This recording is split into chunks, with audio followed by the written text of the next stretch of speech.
Alright guys, Huke here again today. Hope you're doing well and enjoying your day so far. The final weekend of Major 2 qualifiers is coming up this evening with the Major starting in Dallas just about a week from today. Will OpTic be able to get a map on the board this evening against the Los Angeles Thieves? That is a big question. Shotzzy with some words for Preds in an 8s match that was happening last night, and also the ZooMaa versus BenJ JoeDeceives sheep drama. That certainly continues. Very much enjoyed your thoughts in the comments. Hit the like button if you enjoy. Subscribe if you're new as always. I greatly appreciate it. So much to get into today. Quickly tonight before I forget, I'm flying to Dallas today, a few days earlier than I normally would. So tonight, by the time I land, I think the matches will probably have finished or very close to it. So the recap video on tonight's games will be later in the evening, let's just say, than it would otherwise be. I think that's how it's going to be anyway. But yeah, thanks for the support as ever. Let's dive into some of the drama. So Afro is the MVP of Stage 2 for Europe. Again, Team Notorious, they pretty much dominated things, and Afro's been killing it. I mean, look at some of these numbers. 1.32 overall KD, 1.21 in the playoffs. Okay, it was pretty much dead even in the grand finals. But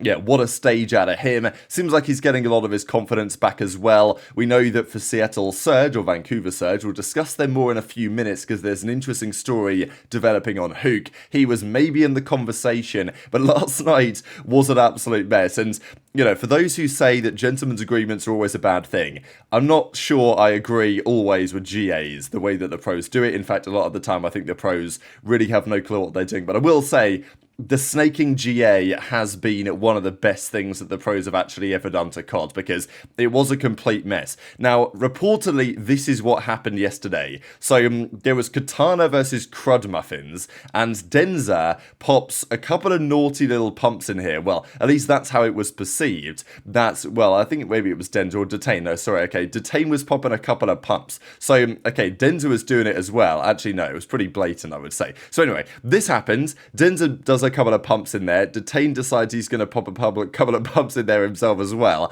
And shortly after this, everyone decided, okay, well, it's free game, we can do what we want. And then there were some clips going around. Let me find the actual one. Here it is on the Hacienda, where it was just all hell was breaking loose, basically. So, yeah, you guys can see here that Cobra is just, well, he's living up to his name, really, and he's just snaking the absolute hell out of this. So this series was, you know, 5, 6, 7, 8 plus red cards in this one. It was, you know, it was a bit of a joke, and Volt is horrific to watch like this, as is, I mean, obviously this is Hacienda, but Volt is even worse, maybe.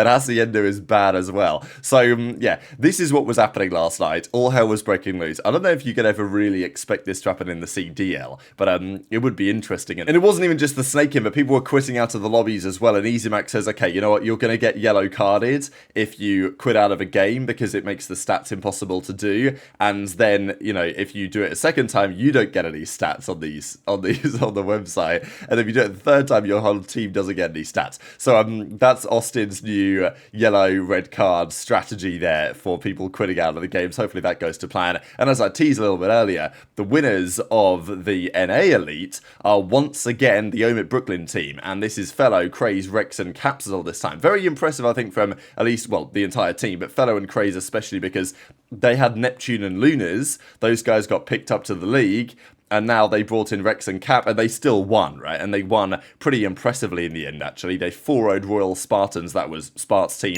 in the grand finals. Craze had a 1.4, Dylan Rex had a 1.4 as well. So, yeah, really impressive on both sides. Capsule, though, over the entire stage, he was the honorary, not like there's an actual MVP, but, you know, CDL Intel, CDC Intel, sorry, he crowns the MVP each stage. And, you know, for this one, the overall KD, playoffs KD, grand finals KD was looking rather good for Cap. No Neptune, no problem is being discussed. So it's a really important time for them to win and potentially become good again, because obviously after they had Neptune and Lunarz out, they weren't looking as strong for some time, but now they're really right back to form, and they of course go next weekends to Dallas, and if they win, then, you know, puts these guys in a great position, of course, to get signed up to the league in the very near future. Speaking of the major, we're going to Dallas again in a couple of months' time, and that's for the DreamHack event. Now, this is pretty interesting here. So this is, I mean, I've not been to an event like this for COD in ages. The first event I ever went to was Birmingham 2018.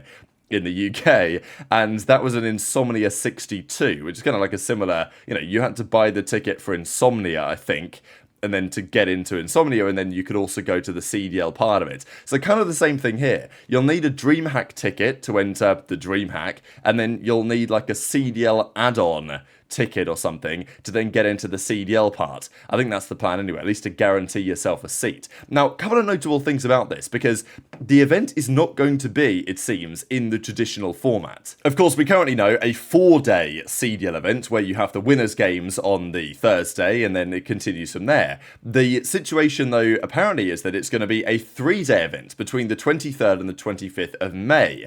And it's going to have 2 stages. There's going to be challenges there as well. So 2 stages, does that not... I mean, typically 2 stages would be a group stage and then some sort of playoff stage. As in maybe we go from 12 teams down to 8 through some sort of group. Or I don't exactly know how they're planning to do it, right? Because surely 2 stages, if you did it that way, it would actually just take longer. Because surely the plan is for a 3-day event to make it shorter in some way, or the alternative is, which I would prefer, go back to how it used to be and have multiple streams, because if you did that, you could condense it down significantly and still keep the same amount of Call of Duty being played. Not sure what their plan is here, because the qualifiers are effectively the group stage that we used to have. Like back in the day, there wouldn't be qualifiers, they would just do it at the tournaments. They would just do a single round robin group stage, and that would set the seeding for the bracket during the weekends. Now that's not how it works, where you spend weeks setting the bracket for the weekends.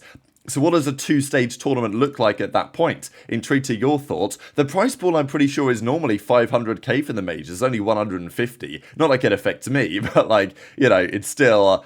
I guess money saving on some level, and yeah, 3-day event. So pretty fascinated to see what the updates are on that, because okay, look, it's great, it's a major, it's in front of fans and everything, but it's not in the traditional format. Could be good, could be bad. Intrigued to your thoughts in the comments. This I thought was pretty interesting. So the FaZe boys were asked if it goes back to 5v5. Now of course they weren't asked the question if you had to drop someone and pick somebody up, what would you do? But you know, understandably here, a lot of answers for Shotzzy. So Drazah gave his thoughts on it and says if it was to go 5v5, he'd look at even picking up Crowder. Thought that was kind of a cool answer, actually. Flex player, obviously legendary with FaZe, current coach of the team and all this. But you know, aBeZy says, we saw him mention Karma, but Simp mentioned HyDra and Shotzzy, and then Cellium just, you know, said Shotzzy without too much debate. So, you know, it's obviously a talking point. It's going to continue to be a talking point if this OpTic team continues to struggle as to whether Shotzzy could be a target. Let's say Thieves dominate the rest of the year, they win the World Championship, FaZe can't get close to them. I don't think that's going to happen, but let's say it happens.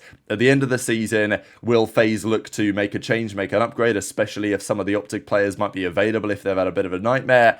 Absolutely, that will be on their mind. Now, last night there was a couple of series of 8s going down. This was a pretty interesting one. So Pred was playing, Huke was playing as well. A couple of stories to mention on these players especially. Now, I'll share this clip as well here, which is of Shotzzy spectating Pred. You know, look, he's obviously being sarcastic in the way that he's saying this, so it's really no big deal. But I know that people are going to look at this very closely and say, oh, well, are the vibes in the OpTic camp what they should be and all this? And the reality is the answer is almost certainly no. When you've lost all these maps in a row, it's never, you know, it's not just going to be good vibes, is it? Like it maybe would have been if they'd have been winning everything. And even, I think, was it Pred, or maybe it was Shotzzy who said this the other day, that, yeah, the mental of the team isn't good. It's not where they'd want it to be. And I think that's pretty inevitable. So Shotzzy just made a couple of kind of sarcastic remarks. Certainly the first clip about how, wow, Pred's soaking time. What is this? He doesn't do that for me. And then the second clip kind of saying there's going to be someone behind you, brother. Wow, this guy doesn't even know spawns. Which is, yeah, I don't know.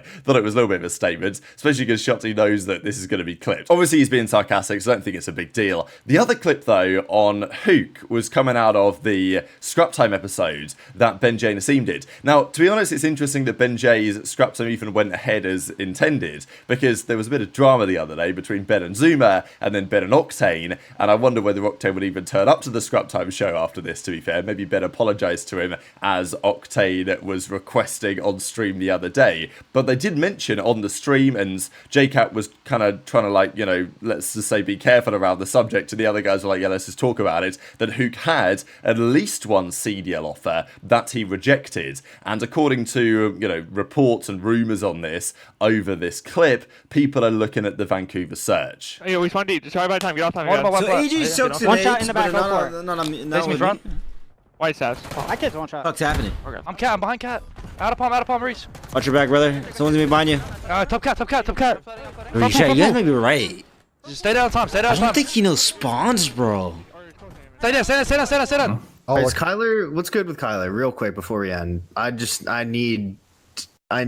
is ridiculous, bro. He should be on a team. Like, I think he turned down at least one opportunity to be in the league. Well, I know he turned down one opportunity. Yeah, I was gonna say, I know he turned down one. I'll say it. I don't give a fuck. He turned. Okay, down you're right. I know it. I know he did. Yeah, I think sound good. What did he turn down? Just turned down one offer to be in the league, and then, which in hindsight now, fuck. I mean, yeah, but which you guys all know what. I don't know what he's hoping for. I don't know what his plan was doing that. I don't know if he's waiting to get back on OpTic. I don't know if he's waiting to get back on a different top team. So it doesn't make sense. I don't know what he's doing. Maybe he's just hoping for like the challenger. Thankfully, I love a lot of people in the Zoo Mafia. The too many of the people in the Zoo Mafia are fucking sheep. And they can enjoy their low-wage fucking lifestyle for the rest of their life, bro. I can't believe this shit, man. They're not wolves, they're sheep. Is my co-hosts just don't understand business. Pat pretends to understand business, but every time this conversation comes up, he doesn't. He knows shit. I don't expect Sam or Chris to, because they've never been in that position. And they're trying to expand their horizons, expand their thinking, but they never, you know what I'm saying? But Pat should know better, respectfully. Pat should. Don't know if we're gonna do. ZooMaa response. Wait, what was that? Yo, what the fuck is that? I don't know. So the BenJ ZooMaa drama is not going away, it seems. That clip from BenJ is now a few days old, but ZooMaa properly finds it and responds to it as of last night. And yeah, I don't know. I think it's definitely an interesting one of the current state of the flank. I know people are talking all the time. They always have done over the last couple of years. Oh, well, you know, to make the flank better, we got to do this, we got to do that, get rid of this guy, bring this other guy on, whatever they want to make. And look, I think Ben adds his value to the flank on many an occasion. Is it always perfect with Ben and the way that he tries to approach things? Not necessarily. And yeah, it's interesting. I mean, Ace was making the point on the Dope Check show the other day when we talked about this in length that don't bite the hand that feeds you, right? Like at the end of the day, sure, it was initially ZooMaa and Ben's show back in Cold War, but fundamentally it's ZooMaa's show, really, isn't it? Like he's the one who properly is on FaZe and it's a FaZe show as well. So, you know, look, as much as I don't think Ben is going to go anywhere from the show, and I don't frankly think that he should, it definitely raises the question as to whether, you know, could there be a final straw at some point that, you know, breaks the camel's back, as it were. Tweet your thoughts on that in the comments. But also, if you're Huke and you're looking back on the situation over the last few weeks, and it's true that he turned down the possibility to return to the Surge. Now, first of all, that's very interesting, and I think honestly quite, I mean, I don't want to say impressive, but the fact that Rambo got rid of Huke and then was on the phone, presumably a few weeks ago, to say, look, Kyla, we made a mistake, you know, we want to bring you back in, is pretty impressive from that perspective. Now, look, should they have dropped him in the first place in the off-season? I don't really think so. But I think it would be quite easy for the Surge team, after having done so, to say, well, you know, because if you're bringing Huke back, you're admitting a major mistake. And that's difficult for people to do. So the fact that maybe they wanted him, they gave him an offer, but Huke said, actually, no, you guys aren't very good right now. I'm going to wait for a better team. Which is interesting for Huke to do, just because, okay, they weren't great with Hixie, sure. But still, it was basically last year's Surge team with an upgrade on paper with Nastie for aBeZy that he could have rejoins, and a Surge team that he did pretty well with at the end of last season. But I guess Huke was maybe thinking, look, even if Surge get better with whatever change they make, which they probably will, he would be waiting, you know, for OpTic to come back to him potentially. But obviously OpTic are way worse right now, but, you know, you'd think that wouldn't be the case forever. So that's pretty interesting to think about, maybe Huke turning down the opportunity, because I think it was 04 who came on the Dope Check show, and we did it live a few weeks ago, and said that when Huke was available, it definitely complicated things with the Neptune signing, and maybe they even wanted Huke after that, and then they decided to get Neptune regardless. So yeah, very much intrigued to your thoughts on all of this stuff in the comments below. Bottom line is, matches resume tonight, and these are the 3 games. As I say, I'll likely be on a flight, I think, during these. But Thieves OpTic is obviously the one that people are keeping some of their attention on. The reality is, it's probably going to be pretty clear-cut for Thieves. I'd be surprised if it isn't. Ultra versus Surge, that is a very interesting series. I mean, Surge obviously are looking pretty, and Ultra, they're both in a fine spot here in the qualifiers. Surge will be the marginal favourites there, but I think it could probably go either way, that one. But I think Surge is a fair prediction. And then Ravens versus Heretics. Again, kind of tough to call, but I think the Search and Destroy, you got to lean the Carolina way. But very much enjoyed your thoughts in the comments. Hit the like button if you enjoyed. Subscribe if you're new. Take care, and I'll see you next time.